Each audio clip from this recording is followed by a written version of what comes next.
I know the Simpsons are known for their Treehouse of Horror Halloween specials, but their Christmas specials, the very few that they've done, are some of the best, just good feeling stuff, especially how the Simpsons used to be, when they used to have that family aspect and a lot of heart to it.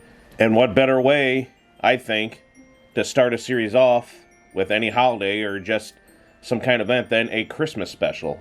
And just like we talked about Life with Louie, The Simpsons does an amazing job, and it's such a memorable episode, and just a great way to introduce all the characters, the town of Springfield, and just that really good message of not only just Christmas, but family. And that's why this year, happy 35th anniversary to not only the Simpsons Christmas special, Simpsons Roasted on Open Fire, but to the Simpsons series itself, the first episode of the TV series of The Simpsons, and the only episode to air in the 80s. So here we go, sit back, and we'll talk about it a little bit for this year's Forgotten Christmas Classics. Stay tuned for the Bart Simpson Christmas Special. The Simpsons Christmas Special, sorry. The special begins introducing everyone to our main family, Springfield Elementary, watching students have their little Christmas pageant. Principal Skinner screw things up. You see an odd Ralph Wiggum. It's interesting. Lisa has Tawanga, which is very interesting, and then Bart doing what Bart does. And you're seeing the family, and then Homer being upset with this Christmas bonus. Marge with her jar, thank heaven they have that so they can get their Christmas goodies and their gifts. But Bart does what Bart does and gets a tattoo. Pretty funny, the whole situation. And now they have to get it removed. They have no money, so Homer has to go to basically a 99-cent store and get a bunch of cheap gifts. Mr. Simpson, you dropped your pork chop. And then this was very interesting. You see rivalry next doorness of the Flanderses. And I feel like in this, he's kind of like, I know he's supposed to be this nice guy, but he comes off a little more kind of a jerk, I'd say, a little bit. Just in this pilot episode, just something about this just seems a little off about his character, as you'll see later on in the series. Kind of just like this show-offy uppityness that he has more than Homer's family. It's very interesting. Homer can't put up the decorations, he gets angry, trying to put stuff up. Marge is writing Christmas letters, mentioning about Grandpa, and then of course we get introduced to Patty and Selma and everyone they come over to spend Christmas. But Homer has to get a job for the extra money as a Santa Claus. Hilarious stuff with him training. Find out how much the money is. Bart doing what Bart does again.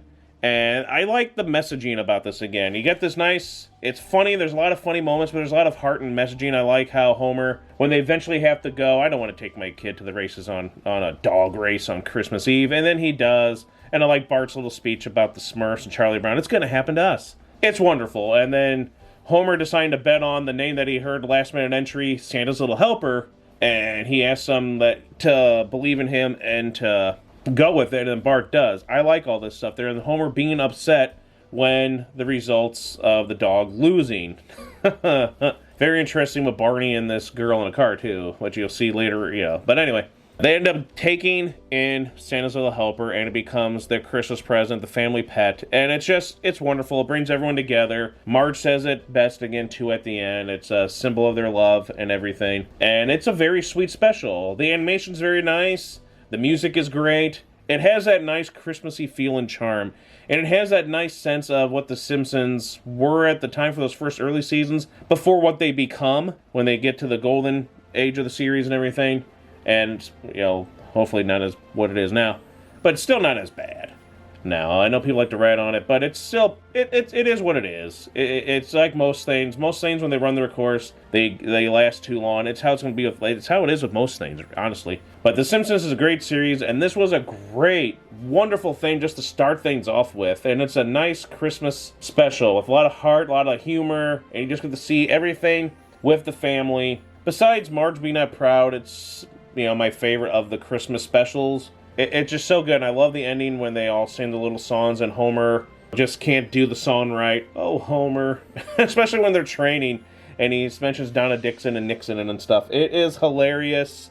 And his reaction to the kid, Tubby, why you to react to the kids? It's funny. You even get Milhouse in this, and it's a wonderful Christmas special. It's a shame that I don't think it's aired as much over the years, like actually airing on like Fox during Christmas time.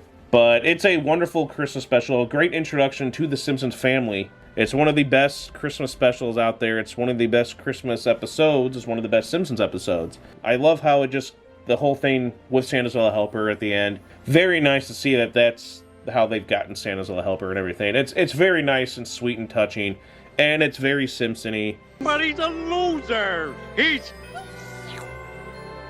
a Simpson. Simpsons Roasted on an Open Fire is just, it stands out, and I love it. And I'm sure you all do too. Let me know what you think about the episode. Let me know what you think about The Simpsons, your favorite episodes of The Simpsons. And again, happy anniversary to The Simpsons. And they deserve it. It's The Simpsons are a great series. Congratulations to them all, and may they go on another 35 years, I guess. Merry Christmas, everyone. Stay healthy, stay happy. God bless. Stay gnarly.